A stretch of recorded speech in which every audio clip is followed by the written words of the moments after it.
Welcome to my channel, Lobby 22. Hold on, because it's going to be something incredible. The rain lashed against the windows of Claire and Ethan's craftsman-style home in Portland, Oregon. A charming two-story nestled in the leafy Irvington neighborhood. It was a gray, dreary afternoon in early spring, perfect for curling up with coffee and nostalgia. Today marked their 15th wedding anniversary, a milestone that felt like a quiet triumph. Claire, 35, stood in the living room, her blonde hair swept into a messy ponytail, sorting through a box of old photos. Her green eyes sparkled as she lingered on a snapshot of their wedding day. Her in a simple white dress, Ethan grinning in a slightly too big suit. Their son, Liam, 14, was at soccer practice, leaving the house wrapped in a rare, peaceful hush. Upstairs, in the attic, Ethan, 37, was knee-deep in a decluttering mission. He'd promised Claire they'd tackle the chaos of old boxes before their anniversary dinner, a romantic evening at their favorite bistro. His dark hair was dusted with attic grime as he sifted through faded college textbooks and forgotten holiday decorations. Then, beneath a pile of moth-eaten sweaters, he found it. A small, blue journal, its leather cover worn but intact, tied shut with a faded ribbon. Curious, he untied it, expecting Claire's old poetry or class notes. Instead, the first page hit him like a punch. March 12, 2009. It read in Claire's loopy handwriting. Jake kissed me under the streetlights tonight. My heart's racing. I forgot Ethan existed for those few seconds. Ethan's breath caught. Jake? He flipped forward, his fingers trembling. Another entry, dated a week later. Sam took me to that dive bar on Belmont. I shouldn't have gone, but he makes me feel so alive. Page after page, names, Derek, Sam, Jake, spilled out, each entry a snapshot of Claire's college days, when they were engaged, planning their future. Ethan's chest tightened, his pulse pounding in his ears. Claire! His voice cut through the house, sharp and raw, shattering the quiet. Downstairs, Claire froze, a photo of Liam's first birthday slipping from her fingers. Something in Ethan's tone sent a chill down her spine. She hurried to the attic ladder, her sneakers thudding on the hardwood floor. Everything okay? She called, climbing up. The attic was dim, lit by a single bulb casting long shadows across stacks of boxes. Ethan stood in the far corner, surrounded by scattered papers and old keepsakes, the journal clutched in his hand. His face was pale, his jaw tight, his blue eyes burning with something Claire hadn't seen in years. Anger, maybe betrayal. What's that? She asked, forcing a smile, though her stomach twisted. The journal looked familiar, a ghost from her college days at Reed College, when she was 20, reckless, and scribbling every fleeting emotion. She'd forgotten it existed, buried among the relics of their shared life. Your journal, Ethan said, his voice low, almost a growl. You wrote some interesting things in here. He flipped it open, his fingers shaking. About Jake, about Sam, about nights you spent with them while we were engaged. He read aloud, his voice cutting. Jake's smile makes everything else disappear. I know it's wrong, but I can't stop seeing him. You wrote this 2 months before our engagement party. Claire's heart sank. She remembered those entries, late-night confessions from a confused, thrill-chasing girl who wasn't sure she was ready for forever. She'd been head over heels for Ethan, but he was away at grad school in Eugene, and she'd let herself get swept up in the attention of others. Those moments were fleeting, meaningless in the arc of their love, or so she'd thought. She'd buried the journal, buried that version of herself, when she chose Ethan. Ethan, that was ages ago, she said, stepping closer, her voice light but strained. I was 20, figuring myself out. It was just silly writing. It doesn't mean anything now. Silly. Ethan's voice rose, echoing off the attic's slanted ceiling. You wrote about Derek pinning you against a wall, Claire, about how you couldn't resist him, while we were picking out wedding invitations. He held up the journal, pointing to a passage. Here's another. Sam took me to his place after the bar. I forgot all about Ethan for the night. You call that silly? Claire's cheeks burned, shame and defensiveness warring inside her. She reached for the journal, but Ethan pulled it back, his grip tightening. I don't even know who you are right now, he said, his voice breaking.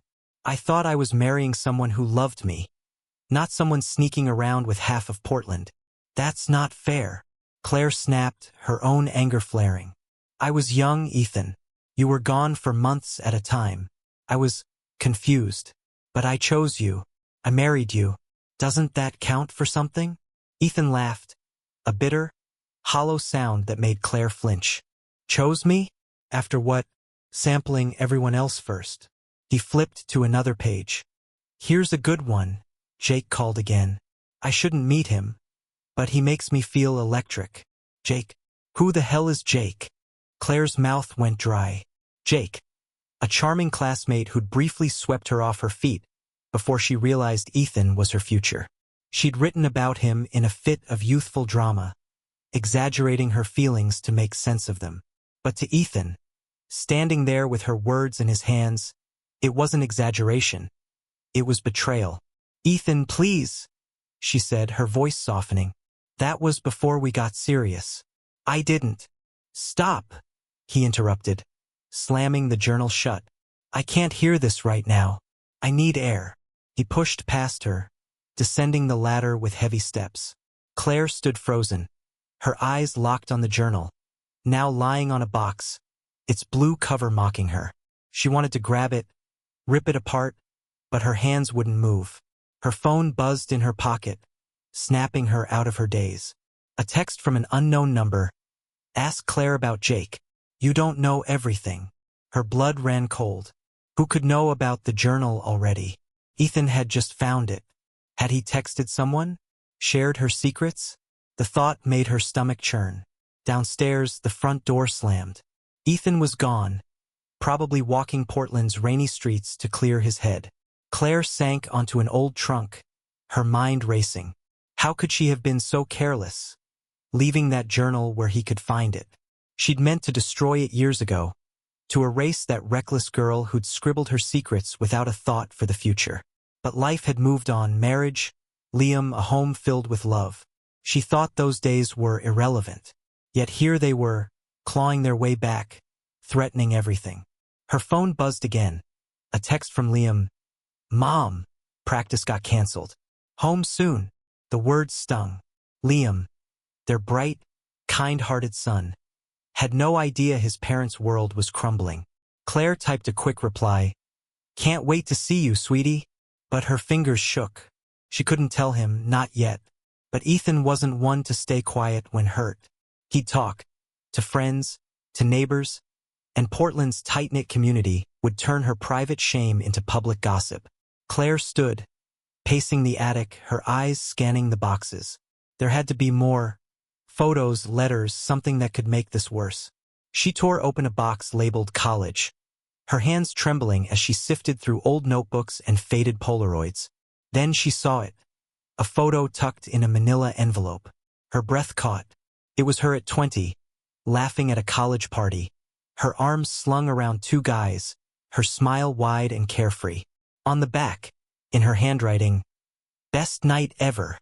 It wasn't what Ethan would think. No lines were crossed that night. But the photo looked damning. If he saw it, he'd assume the worst. Her phone buzzed again. Another text from the unknown number. Secrets don't stay buried, Claire. Small world. Huh. Her pulse raced. Someone was toying with her, and she had no idea who or how much they knew. The rain had stopped, but a heavier storm was brewing, and Claire felt it closing in. The Portland sky was a heavy gray, mirroring the weight in Claire's chest as she sat on the attic floor, the damning photo from her college days still clutched in her hand. The words on the back, best night ever, burned into her mind, a reckless moment frozen in time. Ethan's discovery of her old journal had cracked their 15-year marriage open, and now a mysterious texter, possibly Jake, was stirring her past back to life. Claire's phone buzzed again, the same unknown number. Meet me at Grounded Cafe tomorrow. Jake. Her stomach lurched. Jake, the charming classmate she hadn't seen since her wild days at Reed College. was back in Portland. What did he want and how did he know about the journal? Claire shoved the photo back into the manila envelope, her hands trembling. She couldn't let Ethan see it. Not now, when his trust in her was already shattered. She descended the attic ladder, her sneakers heavy on the creaky steps, and paced the living room. The family photo on the coffee table, her, Ethan, and Liam at a Timberline Lodge ski trip, felt like a relic from another life. She had to find Ethan, explain herself before this spiraled further. But the slam of the front door still echoed in her ears. He was out there, walking Portland's rain-slicked streets, the journal probably still in his hands. By evening, Ethan hadn't returned. Claire's phone buzzed with a text from Liam. Staying at Noah's tonight. Cool. Her heart sank. Liam's sleepover meant she'd face the night alone, with no chance to gauge how much he'd sensed of the tension. Sure, sweetie, she typed back, forcing normalcy. Have fun. But her fingers shook. Ethan's anger wasn't just personal. He was a talker when hurt, and their tight-knit Irvington neighborhood thrived on gossip. If he'd shared the journal's contents, her past would be public by morning. Claire barely slept, haunted by memories of 2009, her 20-year-old self, caught up in the thrill of Jake's smile and Sam's late-night bar invites while Ethan was away at grad school. She'd chosen Ethan, built a life with him, but the journal painted a different story, a girl who flirted with betrayal. By dawn, her resolve hardened. She'd meet Jake, find out what he knew, and stop him from making things worse. Grounded Cafe was bustling at 10 a.m., the air thick with the scent of espresso and damp raincoats. Claire spotted Jake at a corner table, his dark hair neatly combed, his tailored jacket screaming success. He hadn't changed much since college, same easy grin, same glint in his hazel eyes, but now it felt calculated, almost menacing. He waved her over, and she slid into the seat across from him, her hands clasped to hide their trembling. Claire, Jake said, leaning back, his voice smooth. You look stressed. Rough anniversary? Cut it out, she snapped, keeping her voice low to avoid the curious glances of nearby patrons. How do you know about the journal? And why are you texting me? Jake's smile didn't waver. Word travels fast in Portland. Ethan's buddy Mark was at the brew pub last night, spilling your secrets. Showed me a photo of a page, pretty juicy stuff. He sipped his coffee, his eyes locked on hers. But I'm not here to gossip. I'm here about Liam. Claire's breath hitched. What about Liam? Her voice was barely a whisper, fear curling in her gut. Jake leaned forward, his tone dropping. Those journal entries about me, Claire. Spring 2009. You wrote about our nights together, pretty vivid details. Ever wonder about the timing? Liam was born in December. Do the math. Claire's world tilted.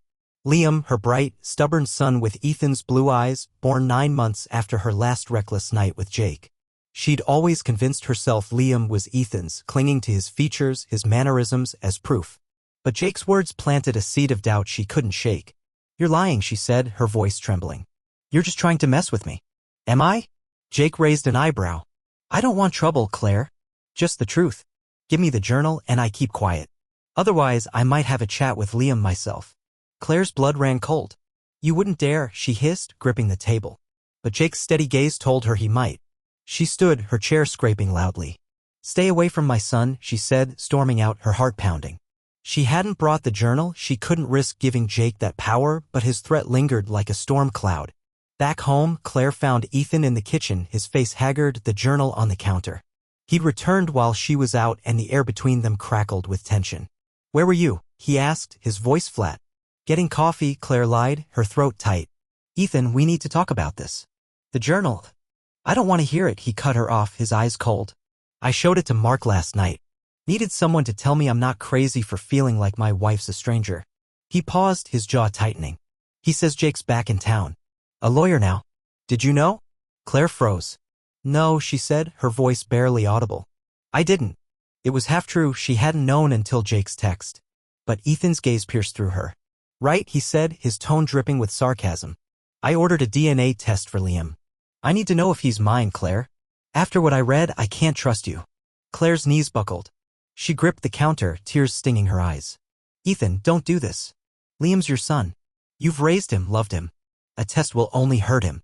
Love doesn't erase lies, Ethan snapped, his voice breaking. I sent the kid to Liam's school. He'll do it at Noah's. You can't stop this.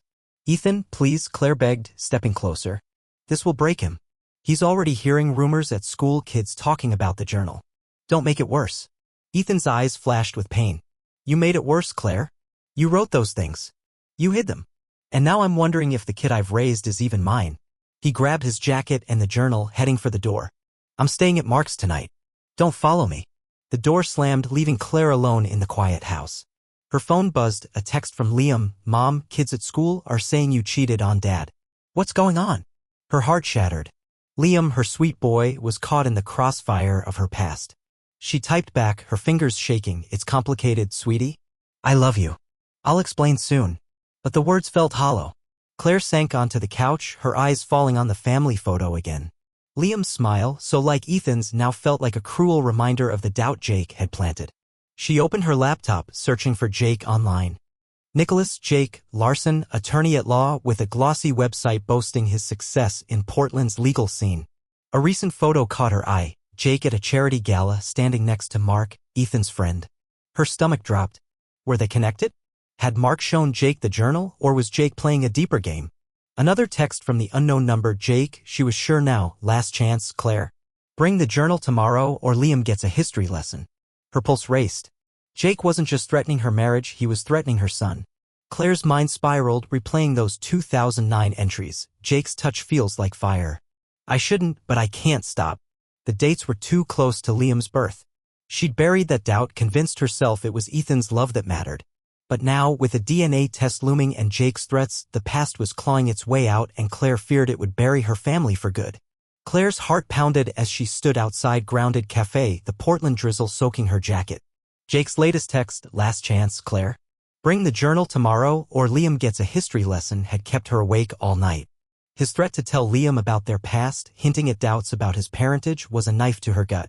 She hadn't brought the journal, refusing to give Jake that power, but she needed to know what he was planning. Ethan's decision to order a DNA test for Liam had already fractured their family, and now Jake's return was pouring fuel on the fire. Claire took a deep breath, steeling herself, and stepped inside. The cafe was quieter today, the hum of conversation muted under the patter of rain. Jake sat at the same corner table, his tailored suit pristine, his smile sharp as a blade. He gestured to the seat across from him, but Claire remained standing, her hands clenched in her pockets. What do you want, Jake? She demanded, her voice low but firm. You've got no right dragging Liam into this. Jake leaned back, unfazed. Sit, Claire. Let's be civil. His hazel eyes glinted with something unsettling, amusement, maybe, or control. Reluctantly she sat, her body tense. I told you, he continued, I want the journal. Those pages about me, about us, in 2009? They're leverage. Give it to me and I won't tell Liam he might not be Ethan's. Claire's blood boiled. You're bluffing, she snapped. You don't know anything about Liam's father. You're just fishing, trying to ruin my life because, what? You're bored. Her voice shook, but she held his gaze, searching for a crack in his confidence. Jake's smile widened, but it didn't reach his eyes. Bored? No. Curious.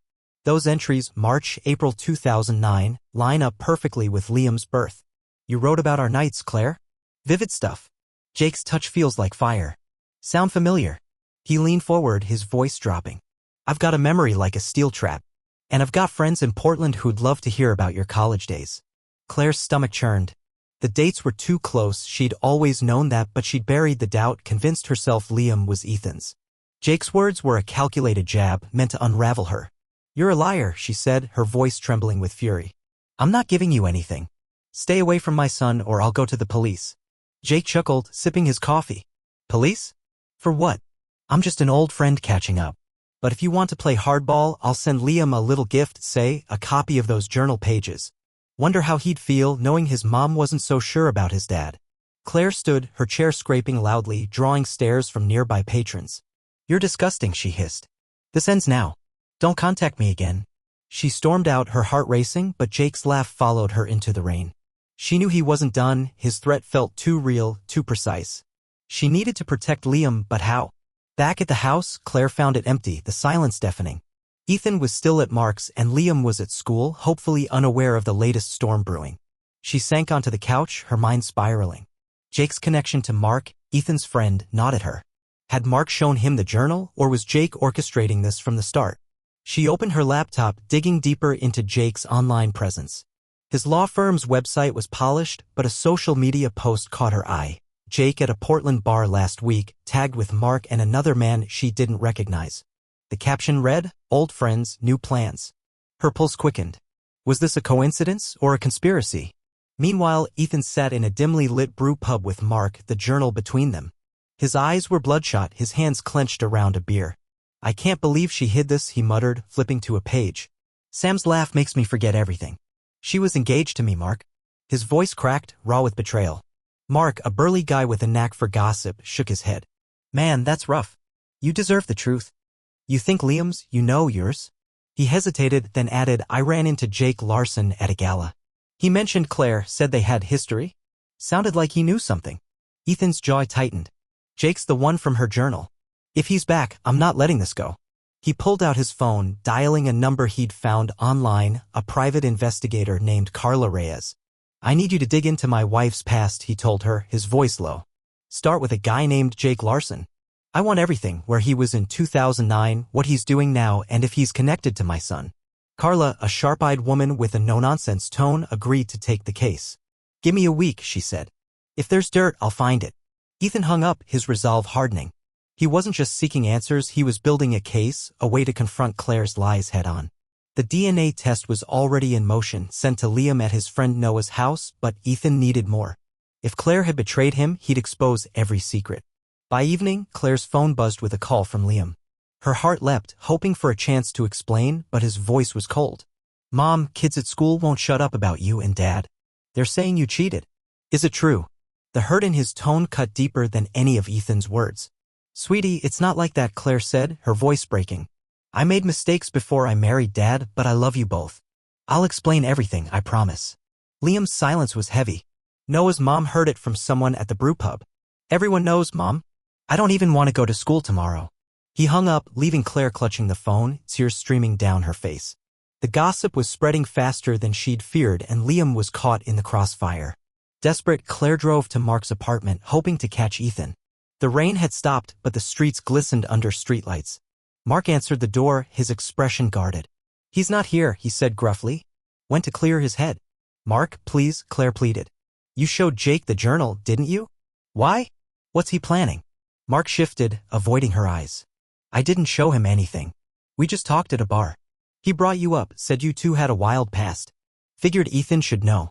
His tone was defensive, but Claire sensed he was hiding something. "Tell Ethan I need to talk to him," she said, her voice firm. "This is about our son." She left, her mind racing. Mark's connection to Jake wasn't random, she was sure of it. Back at home, she found a new text from Jake. "You didn't bring the journal. Bad move. Check your mail tomorrow." Her blood ran cold. What was he sending? A copy of the journal pages? Something worse? The next morning, a small package arrived at the house. Claire tore it open, her hands shaking. Inside was a USB drive with a note, "Watch this. Then we talk." Her laptop whirred as she plugged it in, her heart pounding. A video loaded, a grainy clip from a 2009 college party. There she was, 20 years old, dancing with Jake, her smile bright, their bodies close.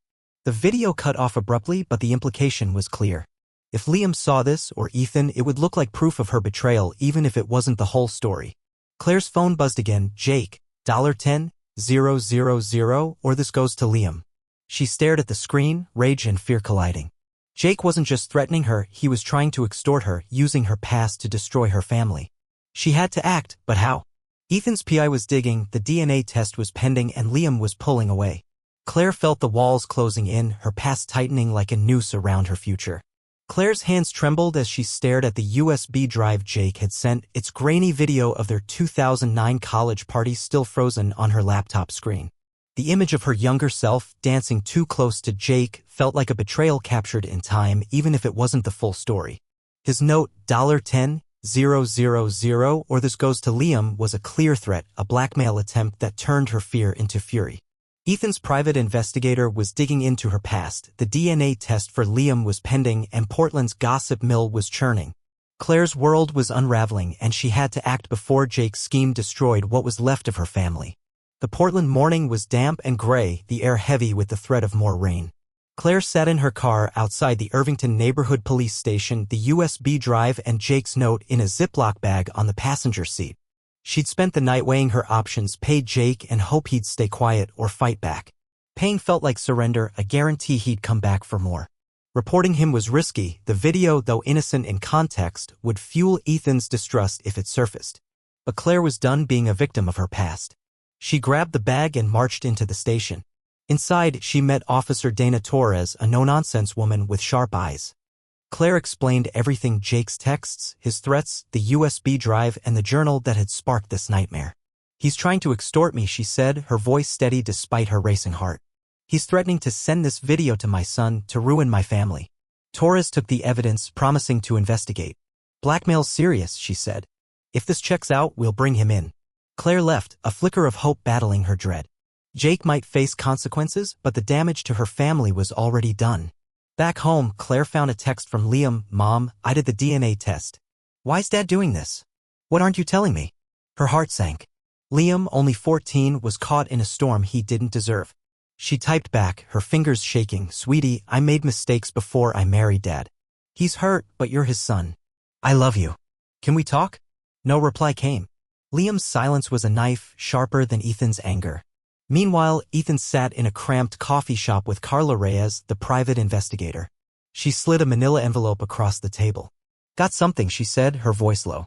"A photo from a 2009 Reed college party. Claire and Jake Larson, looking cozy.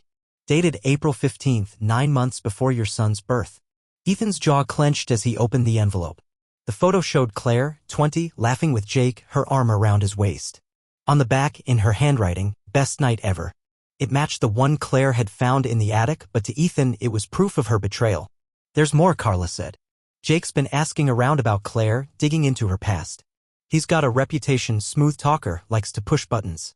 No criminal record, but he's connected to your friend Mark. They've been seen together recently." Ethan's blood boiled. Mark, his confidant, was tangled up with Jake? He thanked Carla, his mind racing. He wasn't just fighting Claire's lies, he was up against a web of deception. That evening, the DNA test results arrived at Mark's apartment where Ethan was staying. He tore open the envelope, his hands shaking. The report was clear: Ethan was Liam's father with 99.9% certainty. Relief flooded him, but it was bittersweet. Liam, his bright, stubborn boy, was his, but the trust Ethan had in Claire was gone. He called Liam, who answered after a long pause. "Dad, is it true?" Liam's voice was small, wounded. "Kids at school say Mom cheated. Now this test." Ethan's throat tightened. "You're my son, Liam. The test proves it. But your mom, she kept things from me. I'm trying to figure it out." He hesitated, then added, "I love you, kid. Always will." Liam mumbled a reply and hung up, leaving Ethan staring at the journal on the table. He wanted to confront Claire, but the pain was too raw. Claire, meanwhile, got a call from Officer Torres. "We brought Jake Larson in for questioning," Torres said. "The USB drive and texts are solid evidence. He's denying intent, but we've got enough to charge him with attempted extortion. Stay away from him and let us handle it." Claire exhaled, a weight lifting, but the victory felt hollow. Jake's arrest wouldn't undo the gossip or mend her family. Portland's tight-knit community was ablaze with rumors, and Claire felt like an outcast in her own neighborhood. She drove to Noah's house, hoping to see Liam. Noah's mom, Sarah, answered the door, her expression cold. "He's not ready to talk, Claire," she said. "The kids at school won't stop. He's hurt." Claire's eyes stung, but she nodded, handing Sarah a letter for Liam. "Please, give him this," she said, her voice breaking. The letter was raw, honest. "Liam, I was young and stupid, but you and Dad are my world. I'll do anything to make this right." Back at the house, Claire found Ethan waiting in the living room, the journal in his hand. His face was haggard, his eyes red. "The DNA test came back," he said, his voice flat. "Liam's mine. But that doesn't erase what you did, Claire. This photo," he held up the party picture Carla had found, "and your journal. You were living a double life while I was planning our wedding." "Ethan, that photo's not what it looks like," Claire pleaded. "It was a party, nothing more. I never betrayed you after we married. I reported Jake to the police. He's been blackmailing me, trying to ruin us." Ethan's eyes narrowed. "Blackmail? Or is he just telling the truth you hid?" He stood, towering over her. "I'm moving to my brother's in Salem. I need space. I'm filing for divorce, Claire. I can't live with this." Claire's heart shattered. "Ethan, please. For Liam. We can work through this. You broke us," he said, his voice low and final. "I'll always be Liam's dad, but I'm done being your husband." He grabbed his bag and left, the door slamming behind him. Claire sank onto the couch, tears streaming down her face. Jake's arrest was a small win, but she'd lost Ethan, and Liam's trust hung by a thread. Her phone buzzed. A text from an unknown number. Nice try with the cops, Claire. This isn't over. Her blood ran cold. Was it Jake? Or someone else? The past wasn't done with her yet. Claire sat in her small Portland apartment, the rain-soaked city skyline barely visible through the window. The divorce papers from Ethan lay on the table, final and unyielding, next to a note in his handwriting. I forgive you, but I can't come back. Jake's arrest for blackmail had stopped his threats, but the damage was done. Her marriage was over, Liam was distant, and Portland's gossip still stung. Yet Claire refused to let her past define her future. She'd fight for Liam, for redemption, and for a new beginning, no matter how long it took. The weeks since Jake's arrest had been a blur. Claire had moved out of their Irvington home, unable to bear its memories, and rented a modest one-bedroom near Laurelhurst Park. She'd thrown herself into volunteering at a local youth center, helping teens navigate mistakes she knew too well. The work gave her purpose, a way to atone for the lies that had fractured her family. Every day, she wrote to Liam, emails and letters filled with apologies and love, hoping he'd respond. Ethan's move to Salem had left a void, but Claire clung to the hope of rebuilding with her son. One morning, Claire arrived at the youth center, where she mentored a shy 15-year-old named Ava. Ava's struggles, impulsive choices, a fractured home, mirrored Claire's younger self. As they worked on Ava's college essay, Claire shared a piece of her story, keeping it vague but honest. I messed up when I was young, she said, her voice soft. Hid things I shouldn't have. It hurt my family. But owning it, that's how you move forward. Ava nodded, her eyes bright with trust, and Claire felt a spark of healing. Helping others was rebuilding her one small step at a time. Back at her apartment, Claire's phone buzzed, a reply from Liam. Her heart leapt as she opened it. Mom, I read your letters. I'm still mad, but I'm in Portland this weekend. Can we meet? It wasn't forgiveness, but it was a crack in the wall between them. Claire typed back, her fingers trembling. Anytime, sweetie. Grounded Cafe, Saturday at noon? I love you.